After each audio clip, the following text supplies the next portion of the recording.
запалят светило и го турят под крина, а на светилник и свети на всички вкъщи. Братя и сестри, лъчезарен светилник запали и издигна Бог и сред нашия народ в лицето на преподобния свети Йоан Рилски. Тая благодатна светиня озарява историческия друм на нашия народ, свързва духовно всички българи и изпълва с упование техните души.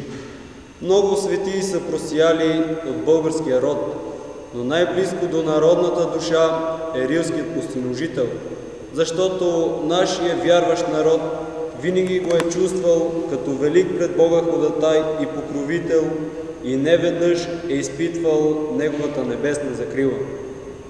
Различни са пътищата, които водят към спасение и богоугоден живот. Едни люди, например, прославят Бога чрез апостолско и мисионерско служение, други чрез мъченичество и изповедничество, трети чрез духовна нищета и нестяжение, четвърти чрез търпение в болести, беди и преследвания заради Христа, пети чрез праведен и добродетелен живот, чрез дейна и състрадателна любов, а други чрез покаян и молитвен подвиг, чрез жестока и изнурителна борба срещу влеченията на плътта и греховните изкушения на нашия земен живот.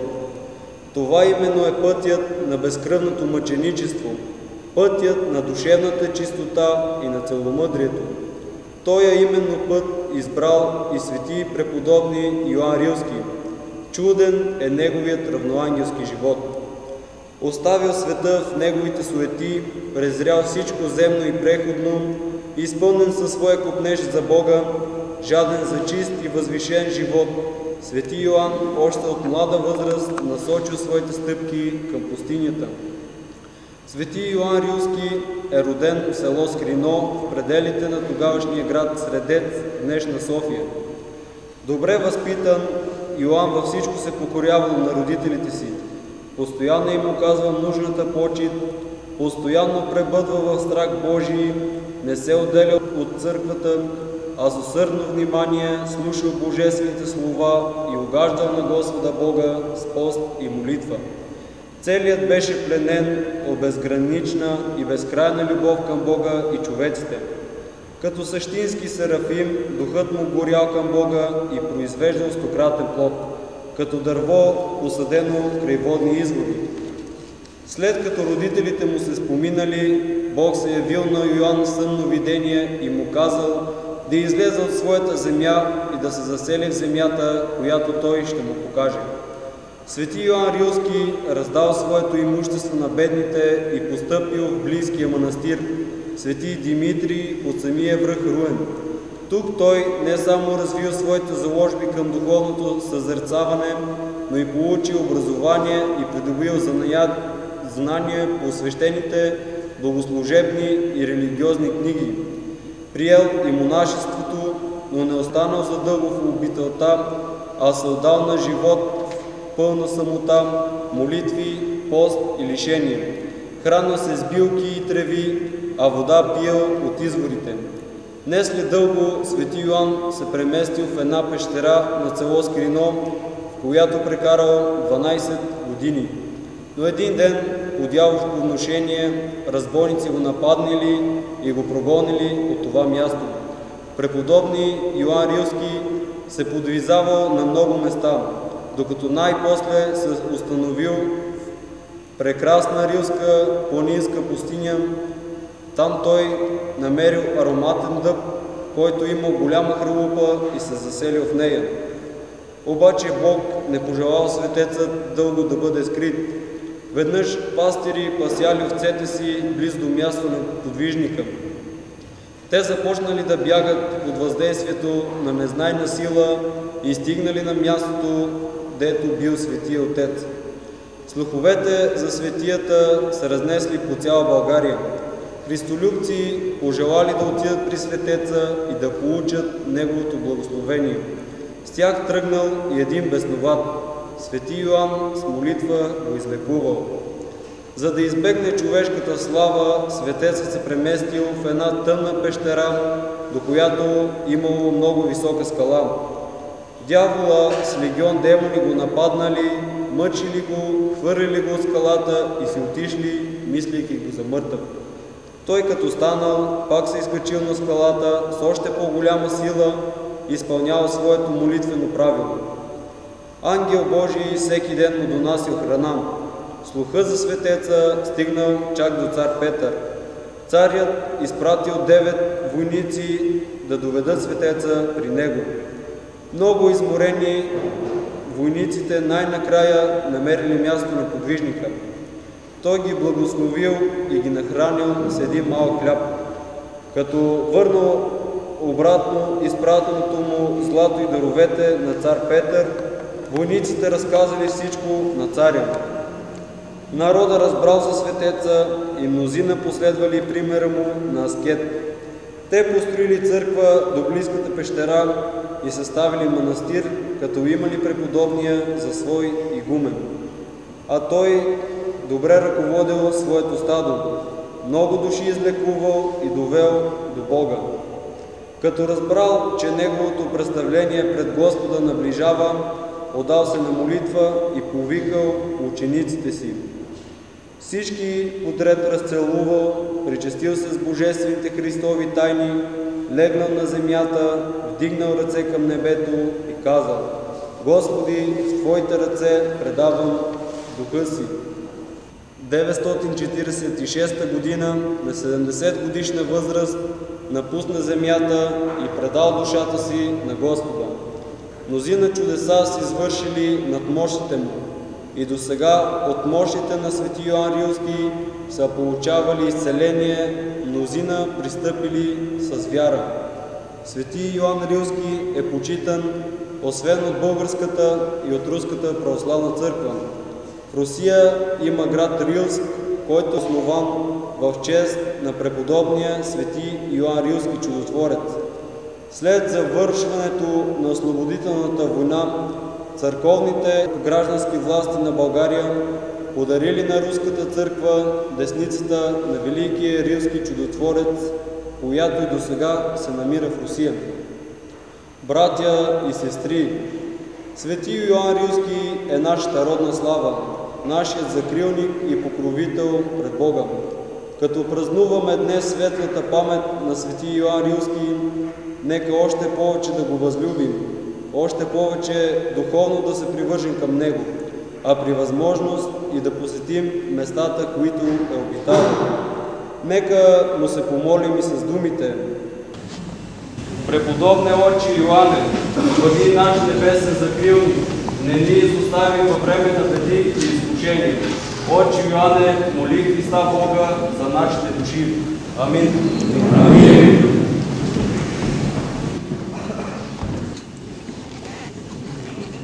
Amen.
Твое и исполнение Церкви Твоя сохрани и осветли любящия благолепие Дому Твоего.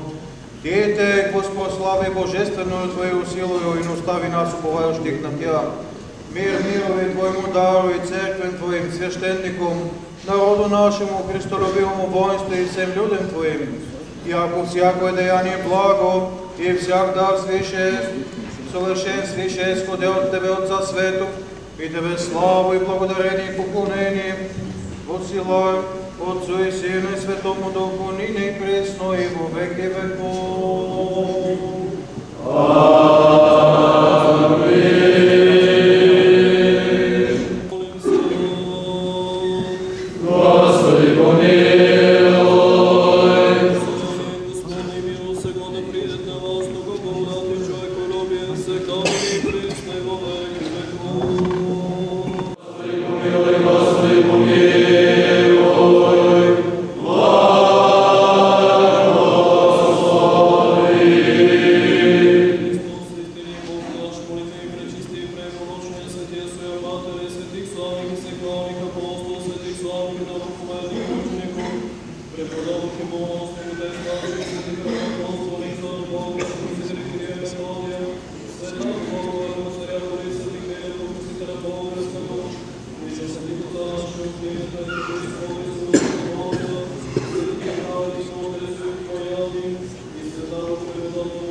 Ваше високопреподобие, уважаеми господин Желев, Ваше превъзходителство,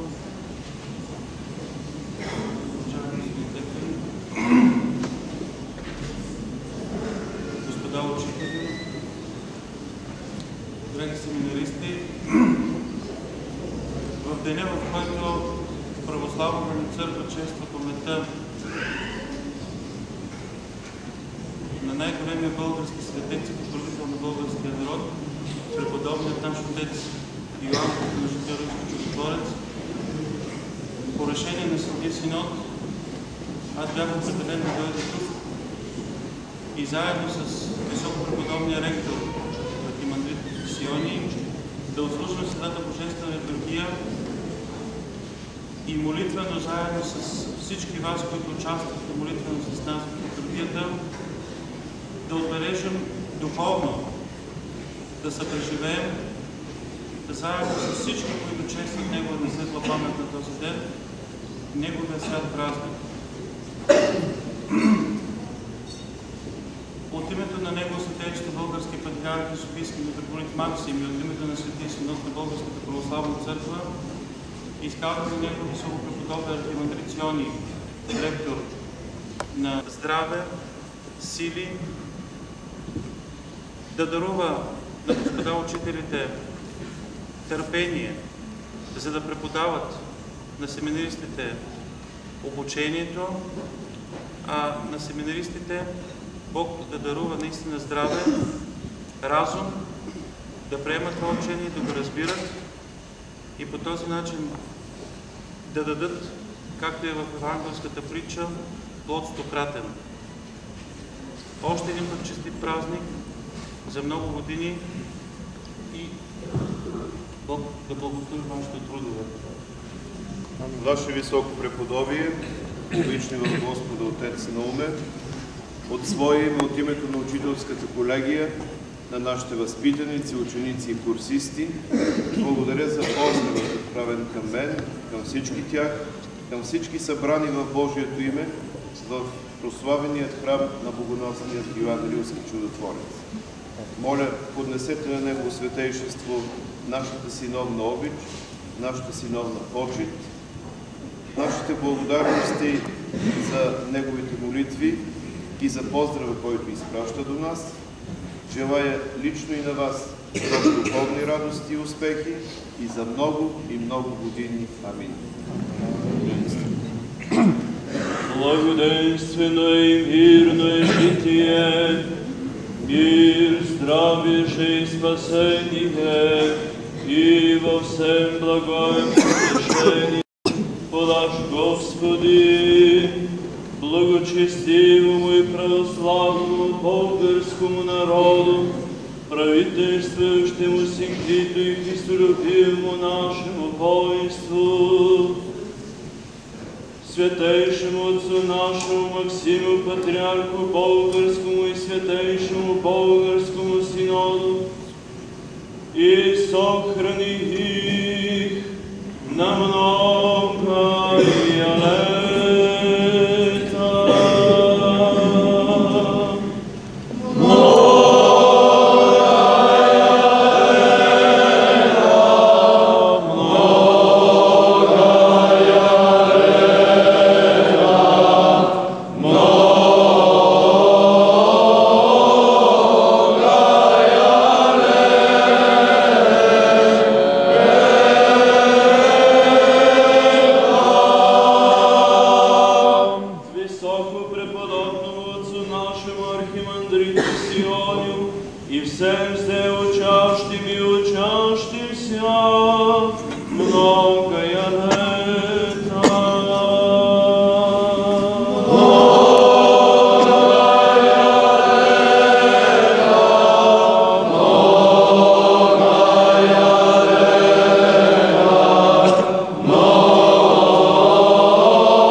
да посетят кратък концерт, поздравителна програма по случай нашия празник в актовата зала на семинарите.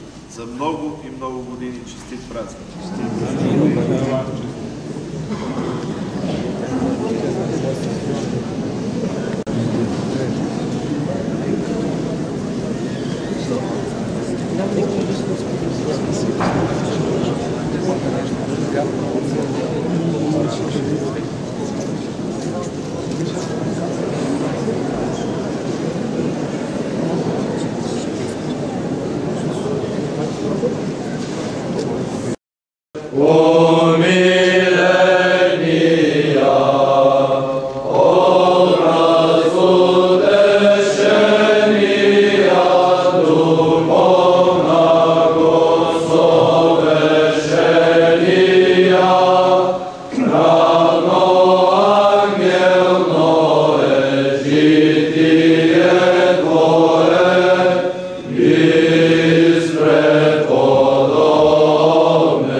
скъпи гости, бих искал още веднъж да поздравя всички вас с днешния празник, патронният празник и на Софийската духовна семинария. Празник, който всяко българско сърце свързва с богоносният Йоан, с неговата благолепна и изпълнена с висока святост Рилска пустиня, с множеството обители и храмове посветени на него и тези, които са преминали в просветната сфера на църквата и с Софийската духовна семинария.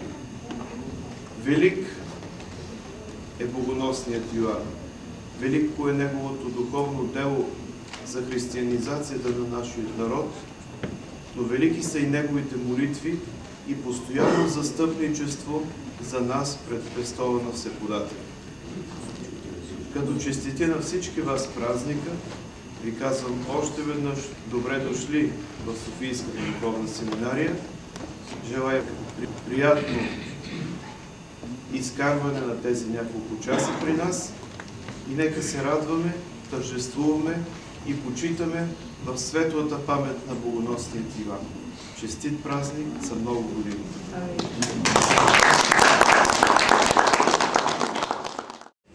Православното богослужение, православният духовен живот. Чрез литургията, чрез богослуженията, които ние извършваме в храма, възхваляваме Бога и съпреживяваме всичко това, което има написано от богоносните отци на съвременни богослови и от плеядата велики, ще добавя, български богослови за Бога и Неговата църква. Богослужението в семинарския храм е и условен живот на нашата духовна школа. Богослужение извършваме сутрин, вечер, на празник и по всякакъв друг повод, който търси нашето сърце за общение с Всеподателя. Затова бих искал да благодаря на Негово високо преподобие, архимандрит Наум, главен секретар на Светия Синод, пратеник на Негово Светейшество, за отслужената благолепна служба и за това благословение, което преподадохте на всички нас. Благодаря също и на събратята духовници, взели участие в богослужбата и отправили молитви към Всеподателя за нашите възпитаници и за просперитета на Световната ни школа. Благодаря и за много години. Госпожа Дякова, преподавател по български език и литература в семинарите. Пак честит празник, Ваше високопреподобие, благолепни отци, скъпи гости, драги колеги и ученици. Продължаваме днешния хубав празник на Софийската духовна семинария. Добре дошли в тази недостатъчна вече зала, където ще ви моля с вашето търпение и снизхождение да изслушате кратко поздравление, кратко програма от част от нашите ученици, които под ръководството на господин Калин Кирилов, преподавател по хорово пеене, ще изнесат кратка програма, с която да изразят своето уважение към вас. След което ще дадем думата на представители на други богословски школи, както и на учреждения, които да поднесат своите приветствия.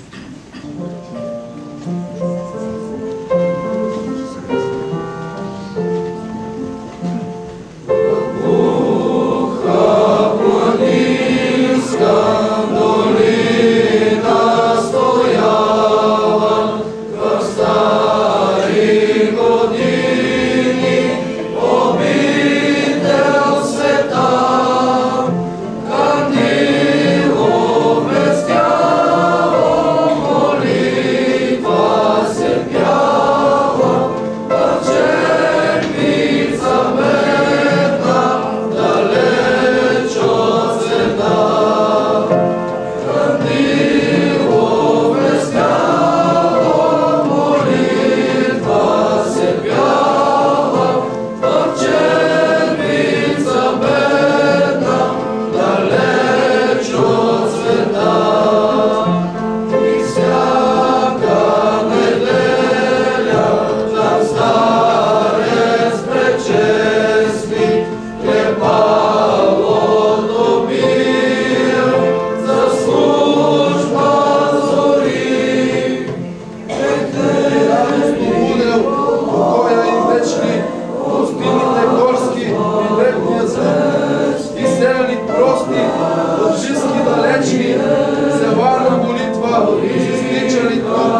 расла твоята духовна сила.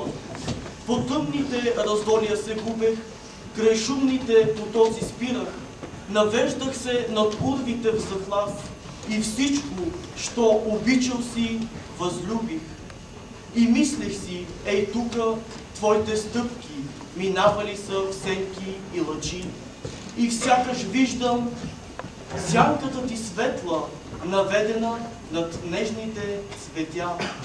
Днес всичко пак е тъй, както тогава, когато ти, учелнико блажен, загледам в изгряващия ден, молитви към Твореца си отправил.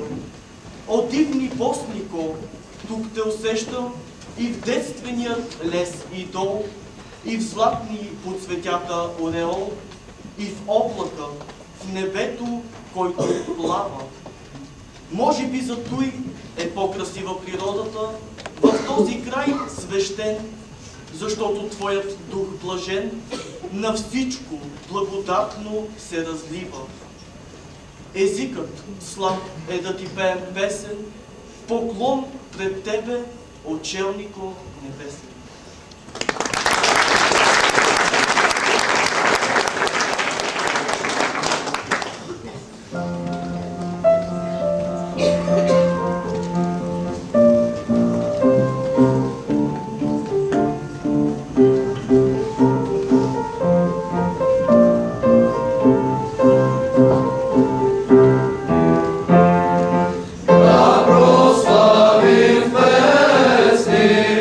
Rio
помоля госпожа Дяшова.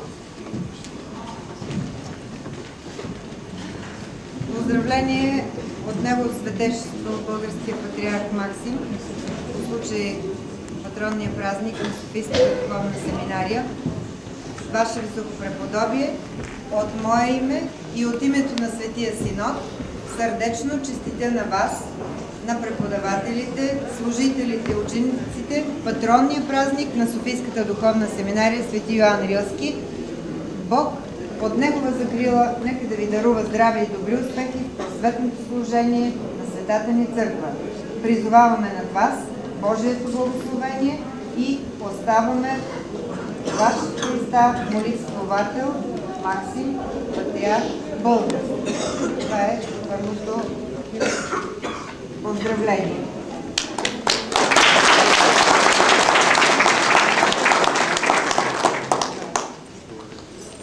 От Министерството на образованието и науката. Уважаеми колеги, скъпи възпитаници на духовната семинария, приемете искрените ми поздравления по повод храмовия празник на Софийската духовна семинария, Деня на Свети Йоан Рилски.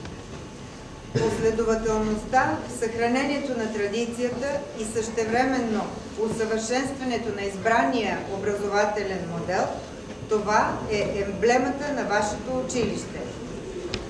Векове наред знанието е значима ценност за българския народ и за това е така силна почита пред всички, които творят науката и духовността. През годините са изживени добри и трудни периоди, но едно е останало неизменно – вярата в образованието като висша ценност на българския народ.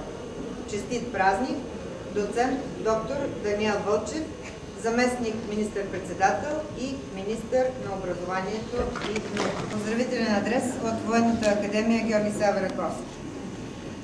Ваше Високопреподобие, приятно ми е от името на академичната общност на Военната академия Георги Сава Раковски и от свое име да ви поздравя с храмовия празник в Софийската духовна семинария Свети Йоан Рилски. Днес Свети Йоан Рилски чудотворец е почитан като покровител на българския народ. Той е основател на най-големия български манастир Рилския, който е крепост на българския дух, символ на националното ни самосъзнание, средище на християнската традиция и център на духовния и културен живот. Традиционната духовна връзка между църквата и армията на България е оцеляла през вековете, доказвала се в славни битки, оцелявала е в смутни времена. Нека с Божията помощ и с помощта на вашите молитви тази традиция продължи за благото на скъпата ни България. Изказвам своите най-добри чувства и благодарност за досегашната ни съвместна работа и подкрепата ви за възстановяването на параклиса на светите архангели на територията на Военната академия Георги Сава Раковски. Това е хубав повод да изразя искреното си уважение към вас и към вашата високоотговорна работа като деец на Българската православна църква. Приятно ми е да приветствам вас, обаятелния и отзивчив духовен водач на православието, големия приятел на Военната академия Георги Сава Раковски, чудесния събеседник и добър оратор.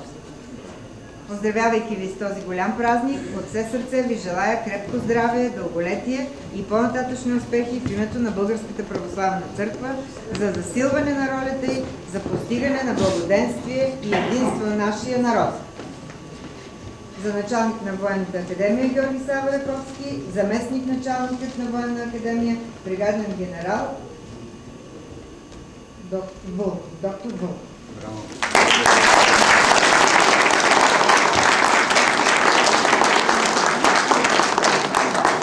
И кмета на район Нови Изгрев, госпожа Зорница Атанасова.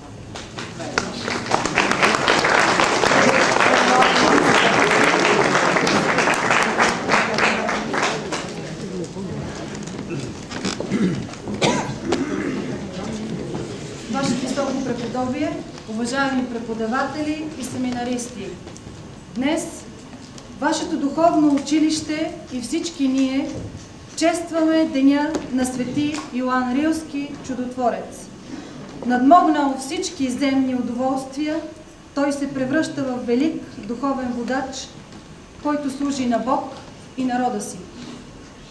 Създава светата Рилска обител, която векове наред е хранилище на просветата и културата. Рилският пустинослужител е нашият утвърден застъпник пред Бог и народен покровител. Със своето благочестие и достоинство той е пример, който ние трябва да следваме. Уважаеми господин ректор, скъпи преподаватели, нека по молитвите на свети Йоан Рилски укрепвате духовно, а вие, скъпи семинаристи, да следвате пътя, начертано своя патрон и израснете като добри духовни водачи. От мое име, районната администрация в столичния район Нови Искър ви пожелаваме здраве, успех в усвояването на богословските науки и носите в сърцата си името на великия български светец Йоан Рилски, за да пребъдва през вековете делото му.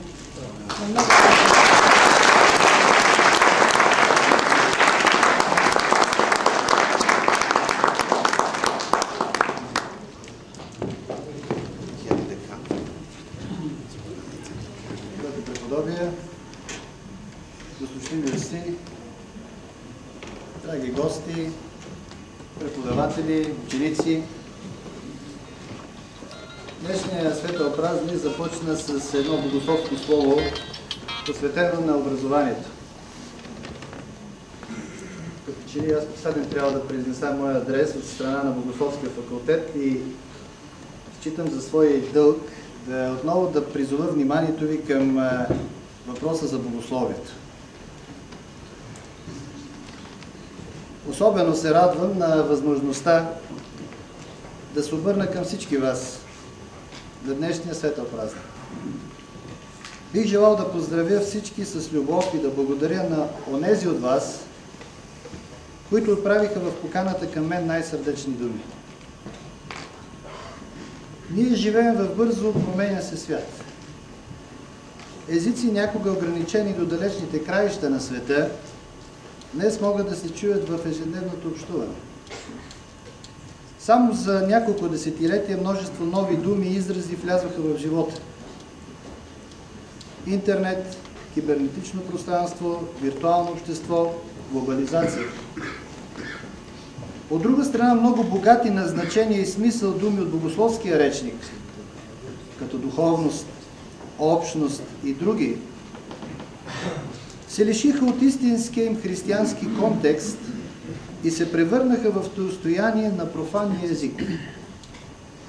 Същата съдба е постигнала и думата предание, традиция. Днес на празника на патрона на Софийска духовна семинария Свети Йоан Рилски, на онзи, който, следвайки пътя на Христос, продължава да бъде за нас изключителен образец и пример на добродетелен живот, си позволявам накратко да спра вниманието ви на това, колко важно е правилното разбиране на думата предание. Само поглед в речника е достатъчен, за да разберем, че тази дума може да означава много неща. Тя може да означава, например, народен разказ за нещо отдавна минало, легенда, унаследен или установен начин на мислене или действие. Казано по-просто, тя може да означава вършене на това, което ние винаги правим. Или правене на това, което ние мислим, че винаги правим. На практика всяко семейство има собствени предания, традиции, особено празнични. Такива предания имат както много градове и местности, така и социални групи от всякакъв вид. Това е съвършено естествено, особено в нашия бързо променя се свят. В съвременното общество ние очакваме промяна и от гледна точка на нея оценяваме всичко, което ни вдъхва чувството на постоянство, стабилност и нагледност. Така разбирано, преданието несъмнено изпълнява важен човешкия потребност. То може да прави живота ни по-спокоен. Но това разбиране е далеч от истинското предание. Правилното на вярата, за което отците на църквата говорят така убедително. Преданието гледа назад. към миналото. Но това не е просто припомняне на унаследени обичаи и народен вид. Православните християни може да ценят много предания, които са наследили от техните предци. Но основен, отправен момент трябва винаги да бъде апостолското предание. Вярата, предадена от светите апостоли. Това означава преди всичко вярата в Исус Христос. Ние вярваме, че Исус Христос е Божието последно слово към човечеството. Че в себе си Той е разкрил тайната на Божия план за спасение, като показва, че своята смърт и възкресение е абсолютната власт на оногова, когато Той нарича Отец. Ние също така вярваме, че сме свързани с този един Бог и Отец посредством Исус Христос, чрез силата на Светия Дух. Този Божи Свет Дух, който ни преобразява в помазаници светци, както Исус е помазаник, Светият Божий. В такъв случай преданието е обърнато към миналото, към апостолското свидетелство. В същото време, оживявано от Светия Дух, преданието гледа към бъдещето. Той има ескатологично измерение. Той очаква окончателното изпълнение на Божия план за спасение, когато Христос ще предаде царството Богу и Отцу, когато унищожи всяко началство, всяка власт и сила. Верността към преданието изисква не само съхраняване на вярата, но и чрез силата на Светия Дух нейното пълно осъществяване. Самите ние трябва да бъдем преобразени от вярата, защото само по този начин ще бъдем в състояние да я предаваме на другите убедително и действено. Трябва да се подвизаваме за вярата веднъж за винаги предаване на светиите, не само чрез думи, но и чрез свят пример и живот. Преданието се разкрива като принцип на възрастване и духовно възраждане преди всичко в светото таинство кръщение. Днес ние сякаш забравяме изключителното значение на кръщението, но за ранните християни то отбелязвало важен, повратен момент в техния живот. Кръщението не е единично събитие, а по-скоро цялостен процес на обръщане. Кръщението той започва с стъпването в послушание и продължава с дълъг период на обучение в истините на християнската вяра и живот. Той включва прогонването на злите духове и отхвърлянето на фалшивите богове по пътя на цялостната лична реориентация на живота и ценностите. Той включва предаването на символа на вярата на онзи, който се подготвил за кръщение, и това се следвало при самия кръщален купел от връщането на символа на вярата, когато кръщаваният могъл да каже «Вярвам», превръщайки тази апостолска вяра в своя лична. Днес за нас приемането на апостолската вяра започва с кръщението, но така както за ранните християни. Тя трябва да се поддържа и храни в контекста на общението, в общението със светите тайни Христови. Трябва да помним това в нашите образователни програми. Ако преданието е наистина принцип на възрастване и духовно възраждане в църковния живот, тези програми трябва да са ориентирани към духовното обновление на цялата човешка личност. Те трябва да включват обучение не само в истините на християнската вяра, но и в осъществяването на дело на християнския начин на живот. Ние трябва, като православни християни, да докажем, че истинското предание, правилото на вярата, за което говорят отците, е живо предание, живо правило на вярата. Интеграцията между истината и живота, обучението и прилагането на дело на наученото е онова, към което трябва да се стремят образователните програми в духовното училище.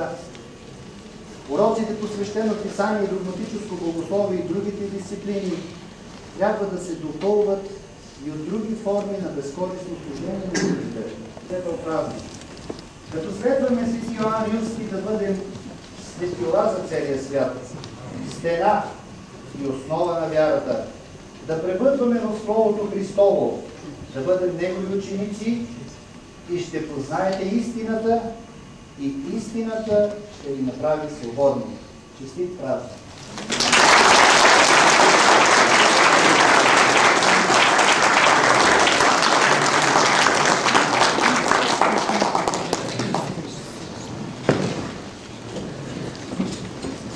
Уважаеми отци, госпожи и господа, драги ученици, особено ми е приятно да съм сред вас днес, на този ден. За мен е чест. Надявам се, че няма да продължа много скучната част на това хубаво тържество, което започна с една прекрасна програма, с музикални ритми, все в македонски ритъм. Може би толкова много обичате македончета, които са сред вас, че сте решили тая година да посветите народната музика само на техните напеви. Искам да ви поздравя с днешния празник и като оглавяващ дирекция вероизповедания на Министерския съвет, която в миналото, преди 55 години, носи един исторически грях, защото тя е сред главните виновници за прогонването, за интернирането на духовната семинария. Както се казваше в една от песните, в тиха планинска долина. В дълбока тиха планинска долина в Черепиш. Там ние завършихме. Тук има сигурно и по-големи от мене, които там са завършили, след това ние завършиха и други. Ние запазихме традицията, това предание, за което говори господин деканът, доцент Райчев. Пазете и вие тази традиция.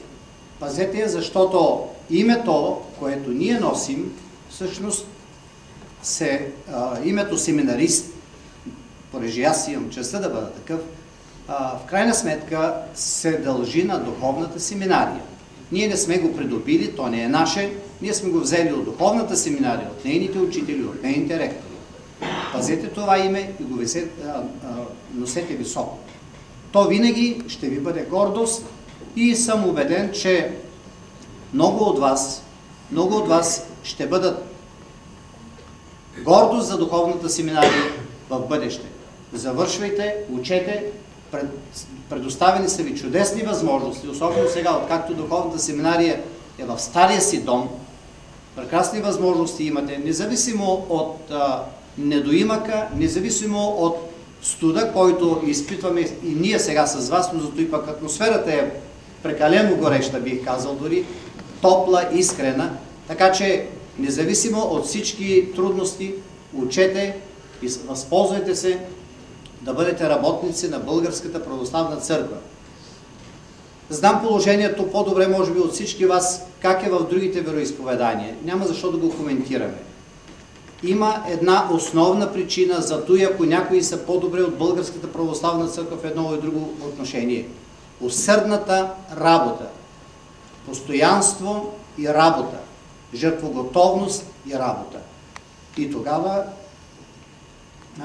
смятам, че всеки един семинарист може в края на кариерата си, в края на живота си да осъзнае, че е бил верен на завета на Свети Йоан Рилски. Дай Боже всички да можем да бъдем.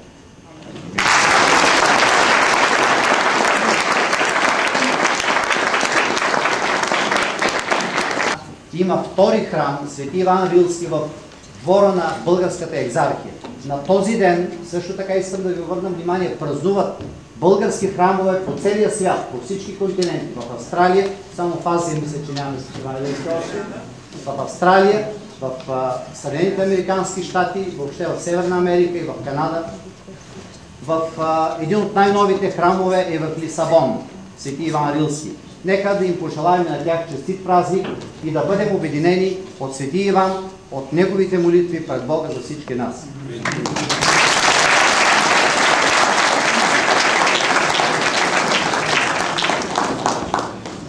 Поздравление ще поднесе и професор Стоян Денчев, ректор на специализираното висше училище по библиотекознание и информационни технологии и Магдалена Ангелова.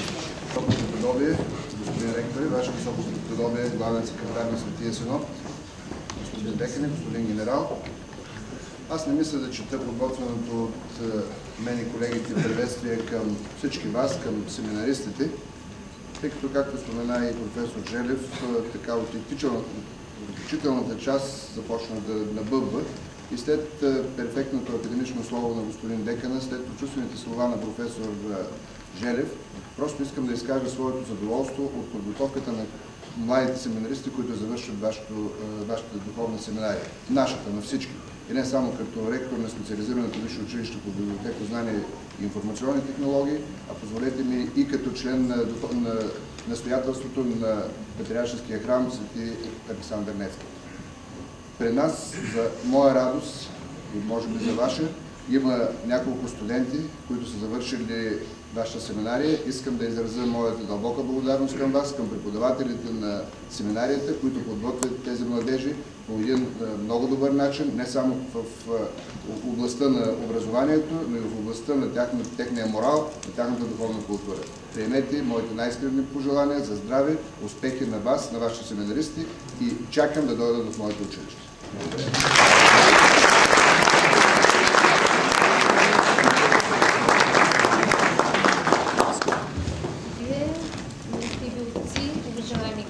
Скъпи ученици, от името на Столичния център за работа с деца, филиал Лозенец, намиращ се в енорията на Софийска духовна семинария, имам честа ви поздравя с вашия, бих казала с нашия празник, защото благодарение на ръководството в лицето на отец Сиони на Софийска духовна семинария, този филиал е толкова приобщен към това духовно училище, че ние почти се чувстваме негови ученици. Още веднъж благодаря за създадената възможност на педагогическата колегия да води този богат духовен християнски живот. Да ви пожелаем от сърце здраве и нека нашият общ път да бъде все така прав.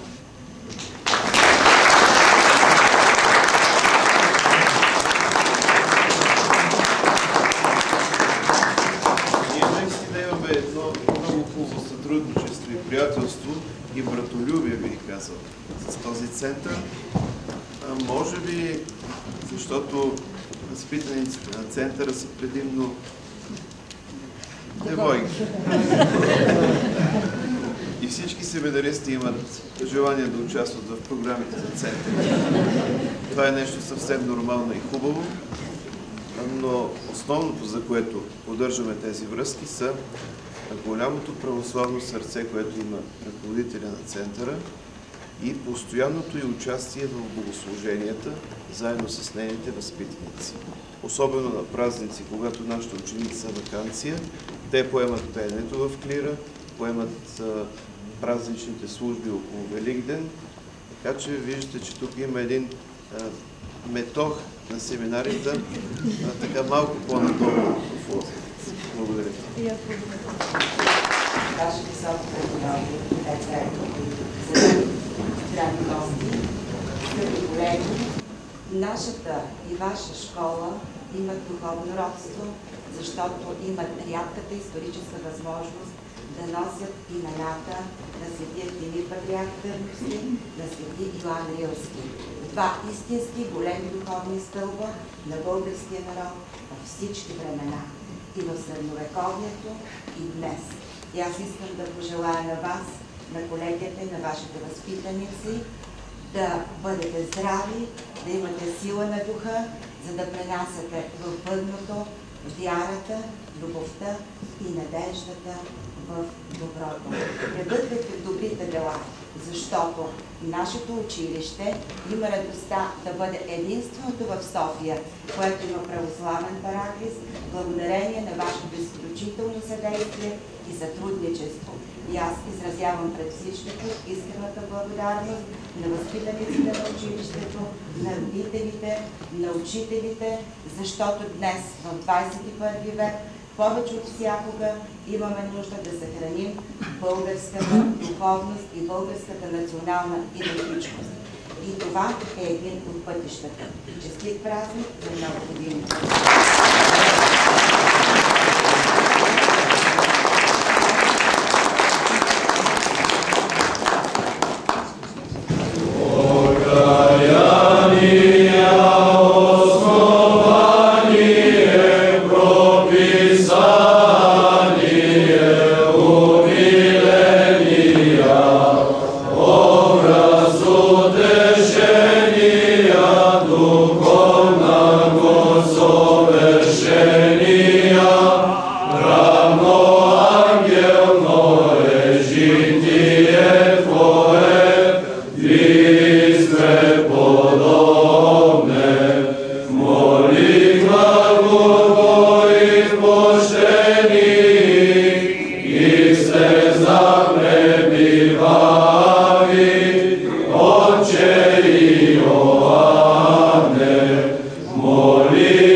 Бяхме